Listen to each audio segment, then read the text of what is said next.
연주쌤의 거꾸로 기술 과정 가족 관계의 이해 편입니다. 오늘의 학습 목표 보겠습니다. 가족 관계의 유형과 그 특징에 대해서 공부할 거고요. 또 그런 가족 관계 안에서 어떻게 양성평등하고 세대 간의 민주적인 관계가 될 수 있는지 생각해 보도록 하겠습니다. 자, 첫 번째로 가족 관계라고 하는 용어부터 정리하고 갈게요. 자, 보통 우리 가족이 이루고 있는 구성원들이 있겠죠. 그 구성원들 간에 상호적인 모든 인간관계를 가족관계라고 합니다. 쉽게 얘기하면 가족 구성원 간의 인간관계를 얘기하겠죠. 자, 그러면 가족관계 유형을 정리해 볼게요. 유형에는 자, 가족이라고 하는 건 혼인관계로부터 먼저 시작되니까 부부관계가 있을 것이고요. 그 다음에 혈연관계인 부모 자녀 관계가 있겠죠. 자, 혈연관계 중에서도 형제 자매 관계가 있고요. 그리고 조부모와 손자녀 관계, 그러니까 3세대, 1세대와 3세대의 관계도 있겠죠. 자, 그러면 각 가족 관계의 특징과 우리가 어떻게 하면 그 관계를 잘 형성할 수 있는지 좀 정리해 보도록 할게요. 자, 첫 번째로 부부관계입니다. 부부관계는 결혼이라고 하는 것을 맺어진 혈연이 아닌 유일한 관계죠. 비혈연 관계, 하지만 가족인. 그리고 가족을 이루는 가장 핵심적인 관계가 됩니다. 그래서 가족 관계의 중심이 되겠죠. 그리고 가족 생활에 전반에 영향을 미칠 수 있는 관계죠. 그렇기 때문에 이 관계가 잘 이루고 원만하게 이루어져야 전체 가족의 행복이나 가족 생활이 원만하게 이루어지겠죠. 그래서 부부 관계에서는 수평적이고 동료적인 관계를 이루고 있는 게 좀 이상적이라고 얘기합니다. 그러니까 과거에는 남편이 뭐 남자가 하늘, 여자는 땅, 뭐 이런 식으로 해가지고 수직적인 구조로 얘기를 했는데 지금은 평등한 관계, 수평적이고 동료적인 관계로 얘기하죠. 자, 그래서 양성평등하고 상호 보완적인 관계를 이루기 위해서 뭐 예를 들어서 가정 생활의 결정이라든지 가사를 분담하는 면에서 협력적이고 협조적으로 이루어져야지 부부 관계가 잘 원만히 이루어진다고 보는 거죠. 자, 두 번째로 부부가 아니죠. 부모와 못하네요. 부모와 자녀 관계 보겠습니다. 자, 혈연으로 맺어진 관계죠. 네.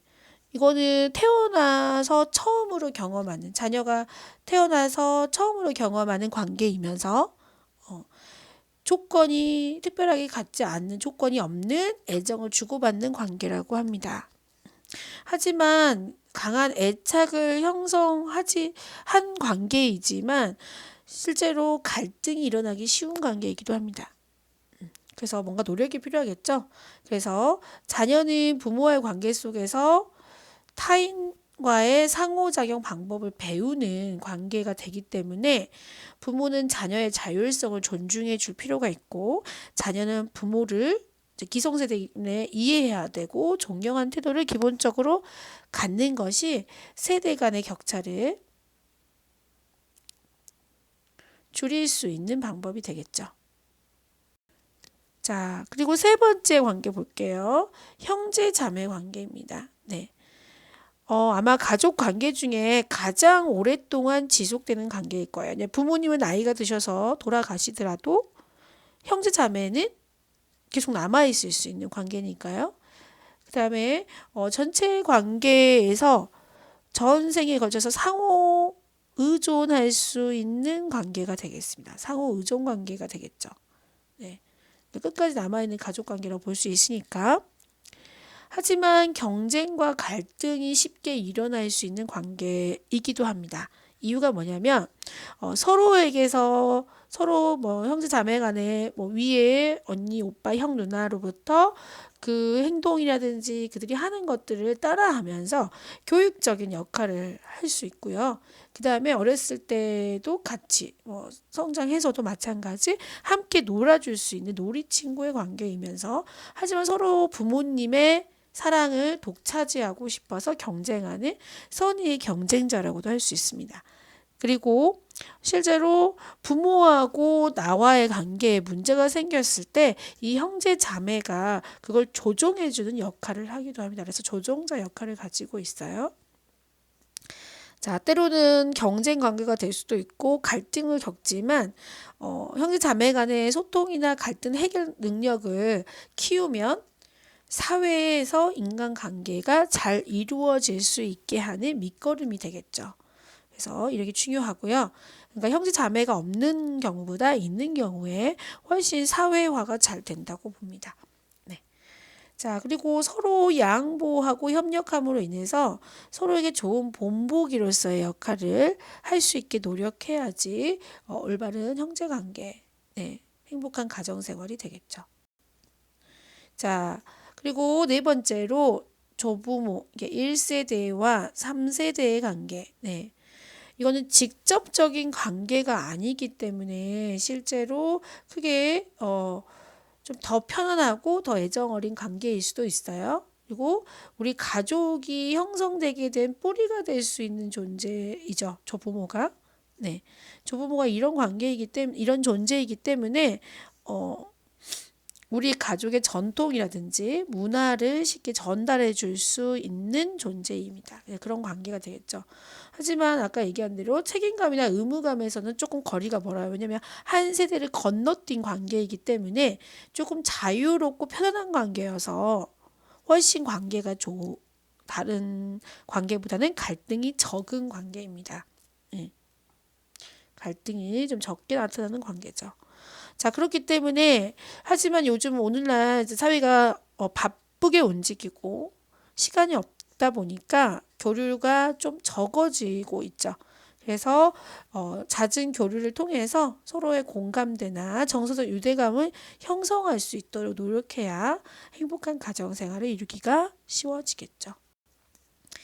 자, 그러면 오늘날 이제 양성평등하고 민주적인 가족 관계를 형성하려면 대체적으로 어떤 걸 얘기해야 되냐, 보통 전문가들이 얘기할 때 소통이 잘 되는 가정, 의사소통이 잘 되는 가정이 양성평등적이고 민주적인 가족관계를 형성하더라. 그래서 대화, 권위를 부모로서 권위를 앞세우거나 이런 게 아니라 평등하게 대화할 수 있고 서로 잘 이야기가 통하는 관계. 그래서 열린 대화를 하는 걸 민주적이고 양성평등적인 가족관계를 형성했다고 합니다. 자, 그 다음에 세대가 다 다르기 때문에 그 세대 관계를 조화롭게 형성하기 위해서 노력해야겠죠. 그래서 어린 자녀나 손자녀 젊은 세대와 부모나 조부모와 같은 1세대의 노인 세대가 서로 관계를 하고 있기 때문에 그걸 조화롭게 형성할 때 민주적인 가족관계를 형성할 수 있겠죠. 자, 그리고 가족의 각자의 역할을 수행하고 협조함으로써 가족이 민주적인 가족관계가 되겠죠. 또 가사일, 특히 가족이 뭔가 일을 나눠서 할 때 어떤 한 구성원만 집중적으로 그 역할을 한다거나 그럼 당연히 그 가족 구성원은 지치고 힘들겠죠.